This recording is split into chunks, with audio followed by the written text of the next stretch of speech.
Hello everyone, welcome to my channel. My name is Abby and I've just started making YouTube videos to speak about the things that I'm passionate about. It could be gaming, it could be politics, it could be economics, it could be psychology, it could be consulting, strategy consulting. That's my job. So I'll speak about a various set of topics, but today I'll be covering Dragon Age Veilguard and my thoughts about the game.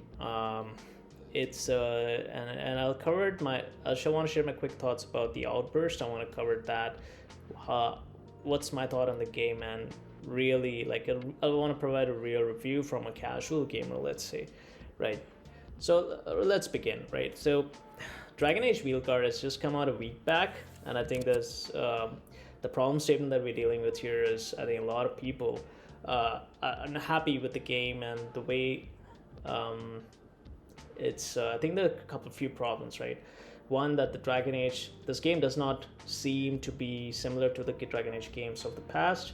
They have had a historically different game mechanics, the way the game plays out, the graphics of the game, things like that. They're not really matching the expectations of the community, for Dragon Age community. That's one first problem.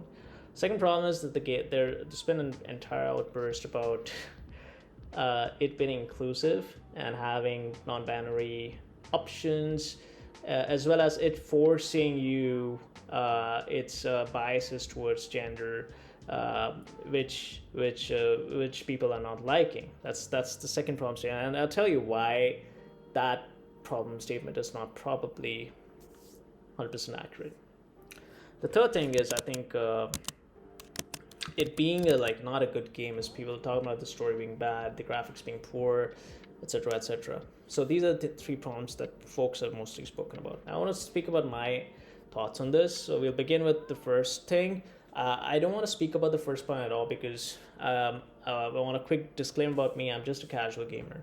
I have a full-time job in consulting, management consulting, and I barely get to play games after work or on the weekends if I'm not doing anything else. As you can see in the background, I have a PS5. I truly enjoy playing role-playing games. I've played Witcher is one of my favorite games, Witcher 3. I'm playing. I've played Red Dead Redemption. I've played Final Fantasy. I can I've played Elden Ring. I've played a lot of role-playing games. I'm a big fan of that. So that's my favorite genre to play. This is a bit about me, but I'm no way informed. I don't have the lore of Dragon Age, nor have been keeping up with the games which have been coming out before this particular game to be able to comment on them. So I'm not going to speak about point one as an issue. Point two, which I brought up, is the games. I would say, and this is the piece where I want to speak about the most. It forcing a gender bias on you about with non-binary characters. You have to be non-binary. There was a video that came out that it kind of chastises you if you there's a video that I think one of the characters in the game is doing push-ups because someone else in the game said something not right about non. I think they classified non-binary people as something which is not appropriate or something like that. I've not even got to that part of the game. I just wanted to cover my thoughts on at a high level. Full disclosure, I'm about 40-50% in the game, but I just wanted to share my thoughts here.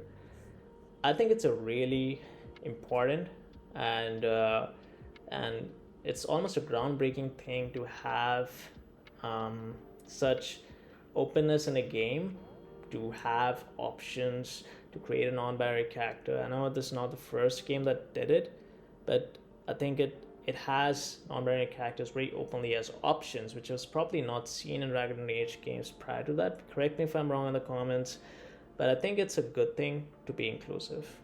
The game does.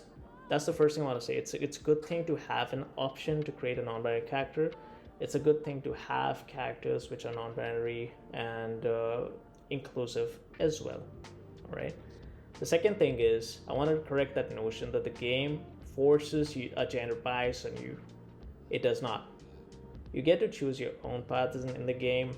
As a grown-up, I'm telling you this is a very straightforward game. You can choose your journey. So let's say you can choose to be a straight dude, a guy having a particular journey in the game, and if perfectly flows that way. You're not forced onto anything, right? And there's several party members, and I think one of them is non-binary. You can play the way you want in the game. It's a role-playing game. It does not force any bias or any objective on you. All right, you can choose the teammates you want to play with.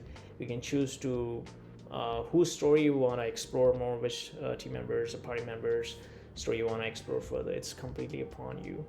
And so far, I had a fantastic time with that. I think the individual characters are very well written. I'm going to speak more about it in the third point.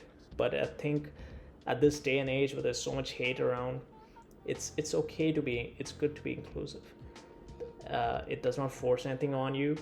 I'm not going to speak about my political standings, but I think it's okay. You being a right-wing guy or you being a left-wing supporter does not matter, because it does not force anything on you. You can choose to play. I'll give you an example here, right? You prefer chocolate ice cream. You go in an ice cream shop, you like chocolate flavor, but you don't like vanilla. And vanilla is there in the store as an option. Just because they have that as an option, will you start hating on the game? I don't think that's appropriate, and I don't think it's right. So that's the nature of the outrage a lot of people have, just because they have that option to choose and explore, and they have a good segue into that. If you do identify as a non-binary person and want to create a character like that, they've fleshed that out really well in the game. I've not played that way, but I've seen videos, so it's really good, and I think I really commend BioWare for doing such a good job there. Let's come to the third part, right? People are, I think, they're blowing this out of proportion with the game's quality and the game being bad. Let's start with the game's skill tree, right?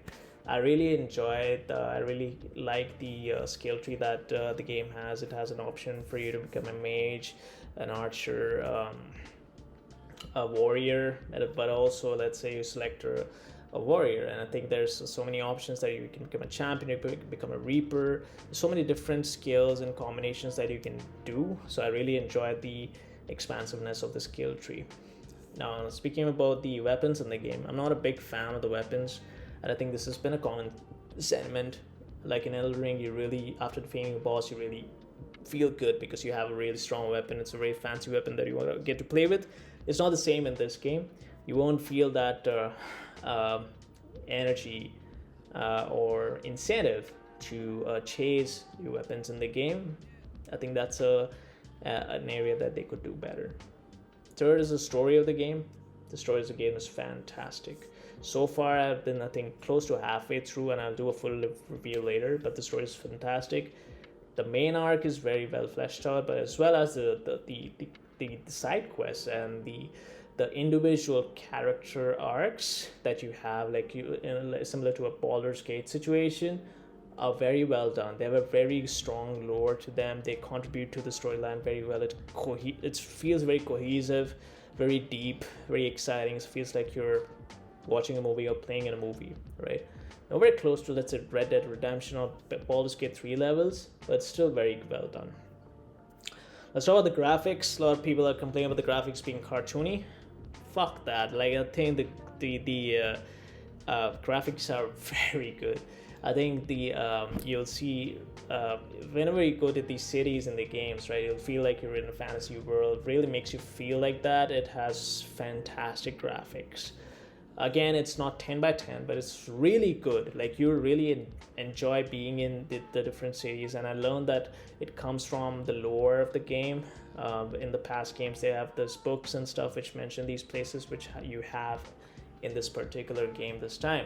So really enjoy visiting the different cities, traveling through them, completing quests. It feels a little bit God of War-ish. I think they have chosen the same mechanics, similar mechanics and graphics, similar to God of War in terms of that.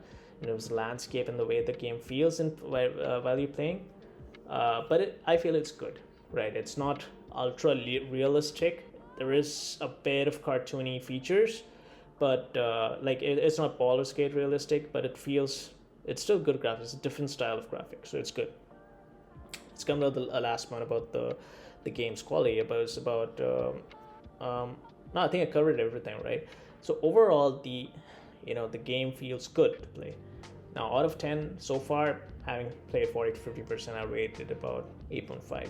It can go higher or go lower, depending upon my experience for the rest of the game.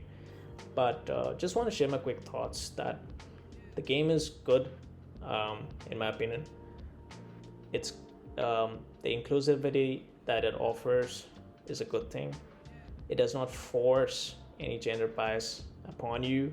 You can choose the path that you want to take. I think it's very easy to hate easily, especially on social media. Someone makes a video about some salty YouTuber, or a kid makes a video about not liking the inclusivity aspect of the game, and people start jumping on the bandwagon. I don't think it's the right thing to do personally. No matter which wing you support, no matter what your political sentiments are, instead of hating so much, try the game for yourself, and I think give your thoughts, right? I look for people who are providing real reviews after playing the game. They still think that the game is not good, don't play it, right? I enjoy the game as a casual gamer, but just wanted to share my quick thoughts there. Feel free to leave a comment. I'm happy to engage in a healthy discussion around this. And I'm just starting off my channel, so I'll speak about very random topics. This is one of the topics I wanted to speak about because the outrage around this has been great. But again, thank you for joining, and hope you have a good time. Take care. Bye.